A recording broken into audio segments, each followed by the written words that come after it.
Hello Sobat Donghua, pasti pada nungguin kan kelanjutan BTTH Ranah Dewa. Oke lah, tanpa berlama-lama lagi, yuk langsung masuk ke alur ceritanya. Di episode sebelumnya, setelah pertarungan brutal melawan bayangan Huachan yang berakhir hampir imbang, Xiaoyan menyadari bahwa kekuatannya masih memiliki banyak kekurangan, terutama dalam hal sumber api, kekuatan jiwa dan tubuh fisik. Dia kemudian kembali bertarung di medan perang kekacauan dan dengan mudah mengalahkan lawan berikutnya. Sehingga jumlah ki kekacauan miliknya meningkat menjadi 6.000 helai dan peringkatnya naik ke 6.000. Tanpa ragu Xiaoyan memilih penantang lawan yang memiliki 10.000 ki kekacauan, yang ternyata merupakan anggota ras Yuan Shen dengan kekuatan fisik luar biasa. Pertarungan baru pun dimulai dengan serangan tinju super cepat yang langsung mengarah ke Xiaoyan. Pertempuran antara Xiaoyan dan Yuan Shen sebenarnya sudah berada di ambang meletus. Keduanya berada pada tingkat Gujin, tetapi kekuatan Xiaoyan jauh lebih unggul. Berbeda dengan Yuan Shen yang hanya mengandalkan kekuatan tubuh, Xiaoyan memiliki banyak metode dan teknik rahasia. Dengan berbagai kartu truf tersebut, bahkan jika lawannya adalah ahli yang telah mencapai setengah langkah alam Tianjing, Xiaoyan masih memiliki kemungkinan untuk menang. Sementara itu di waktu yang sama namun di tempat yang berbeda,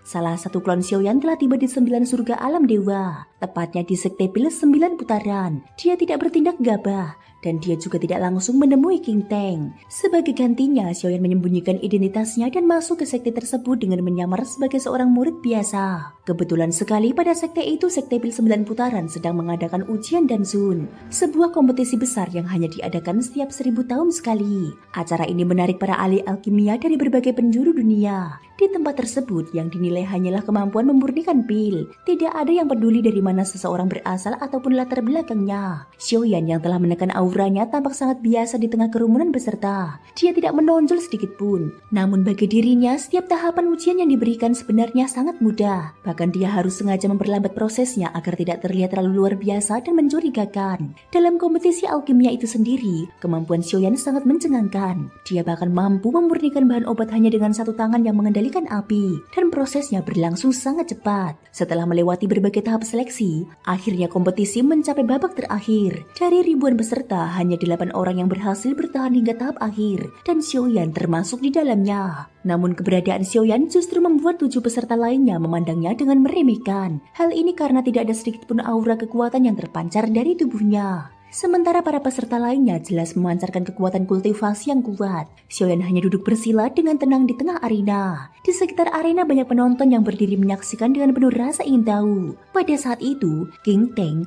wakil ketua sekte, muncul untuk memimpin kompetisi. Dia menyambut para peserta dan menjelaskan bahwa ini adalah babak puncak ujian Dansun sekte pil 9 putaran. Pemenang dari kompetisi tersebut akan mendapatkan kesempatan langka, yaitu pergi untuk memperebutkan sumber api. Begitu kata sumber api disebutkan, suasana langsung menjadi gempar. Bagi sebagian besar ahli alkimia, kesempatan melihat atau mendapatkan sumber api adalah sesuatu yang sangat langka. Namun bagi Xiaoyan, situasinya berbeda. Dia sendiri sudah memiliki 4 sumber api. Meski begitu, sumber api tetap merupakan harta yang sangat berharga bahkan bagi dirinya. Ketika King Teng memandang 8 peserta yang tersisa, dia tiba-tiba menyadari sesuatu. Di antara mereka, dia melihat wajah yang sangat dikenalnya, yaitu Xiaoyan. Dia langsung terkejut sekaligus sangat gembira. Tanpa ragu, King Teng segera bergerak ke depan Xiaoyan dan memberikan salam hormat dengan penuh kesungguhan. Tindakan tersebut membuat semua orang yang hadir tercengang. Para ahli alkimia yang menonton tidak bisa mempercayai apa yang mereka lihat, karena seorang wakil ketua sekte justru memberi hormat kepada seorang peserta yang tampak biasa saja. Pada saat yang sama, Xiaoyan kemudian berdiri dan membalas salam King Teng dengan sopan. Dia menjelaskan bahwa dirinya hanya kebetulan lewat dan melihat sekte tersebut sedang ramai, sehingga ikut bergabung dalam kompetisi. Bagi King Teng, kehadiran Xiaoyan membuat kompetisi tersebut tidak lagi penting. Dia bahkan merasa seperti kembali ke masa mudanya ketika bertemu kembali dengan teman lama. King Teng kemudian mengatakan bahwa Xiaoyan sebenarnya tidak perlu mengikuti kompetisi tersebut. Jika dia datang, seharusnya dia langsung mencarinya. Dia bahkan mengajak Xiaoyan pergi minum teh bersama untuk berbincang. Namun Xiaoyan menolak dengan halus. Dia menjelaskan bahwa kali ini dia datang memang memiliki sesuatu yang ingin diminta. Mendengar hal tersebut, ekspresi King Teng langsung berubah menjadi serius. Dia segera mengajak Xiaoyan meninggalkan tempat itu agar mereka bisa berbicara dengan lebih tenang, karena tempat tersebut terlalu ramai.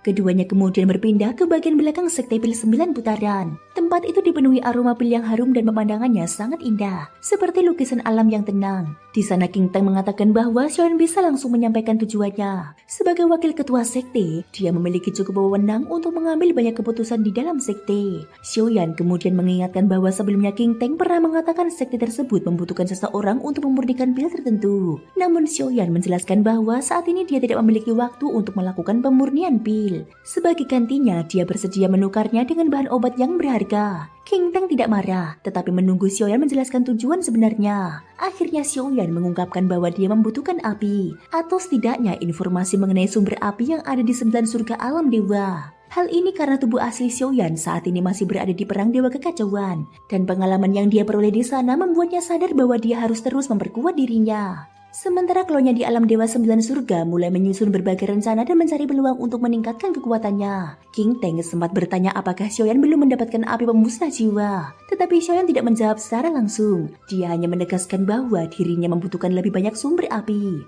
Mendengar itu King Teng mengatakan bahwa kedatangan Xiaoyan sangat kebetulan. Baru-baru ini memang muncul sebuah alam rahasia di 9 surga alam dewa yang berkaitan dengan sebuah sumber api yang sangat kuat. Sumber api tersebut dikenal sebagai api 9 kegelapan Xuan Ming, yang menempati peringkat kedua di antara semua sumber api di 9 surga alam dewa. Alam rahasia itu sebenarnya sudah ada selama beberapa ratus tahun dan bukan lagi rahasia besar. Banyak ahli kuat telah mencoba masuk ke dalamnya, tetapi hampir semuanya gagal dan bahkan mengalami bahaya besar. Menurut King Teng, api tersebut sangat mendominasi dan bahkan sejak kelahirannya telah melawan hukum alam. Dia menjelaskan bahwa api itu lahir di tempat paling yin dan paling dingin di 9 surga alam dewa, yaitu di kedalaman terdalam jurang Xuan Ming. Di sana, es yang telah mengalami kompresi ekstrim selama miliaran tahun dalam kondisi kesunyian mutlak justru melahirkan api yang mampu membakar kehampaan. Ketika Xiaoyan bertanya apakah King Teng pernah pergi ke tempat itu, King Teng hanya tersenyum pahit dan mengangguk. Dia mengaku hampir mati di sana dan tidak berani kembali lagi. Namun dia tetap memberikan giok informasi yang berisi lokasi serta peta menuju jurang Xuan Ming kepada Xiaoyan.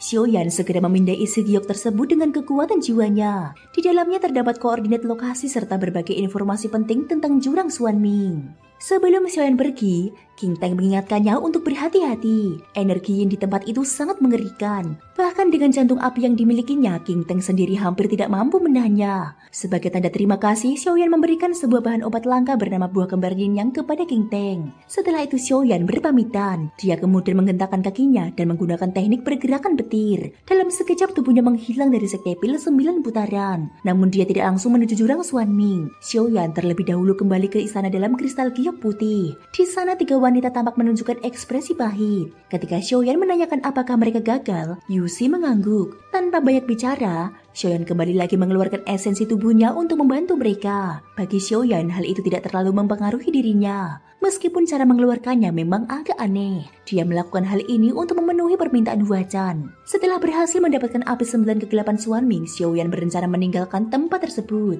Api yang dia cari berada di dunia paling bawah dari 9 surga alam dewa. Dengan menggunakan kemampuan jiwa gerak void, Xiaoyan tidak perlu menempuh jalur perjalanan biasa. Dia dapat langsung merasakan lokasi tujuannya. Saat ini dia berada di dunia tingkat tertinggi dari 9 surga alam dewa. Dan tujuannya adalah menuju dunia tingkat paling bawah. 9 surga alam dewa sendiri terbagi menjadi 9 tingkat dunia. Setiap tingkat memiliki struktur yang unik. Dan pembagian ini secara tidak langsung juga memisahkan para ahli kuat menjadi berbagai tingkatan. Menciptakan perbedaan yang jelas antara yang kuat dan yang lemah.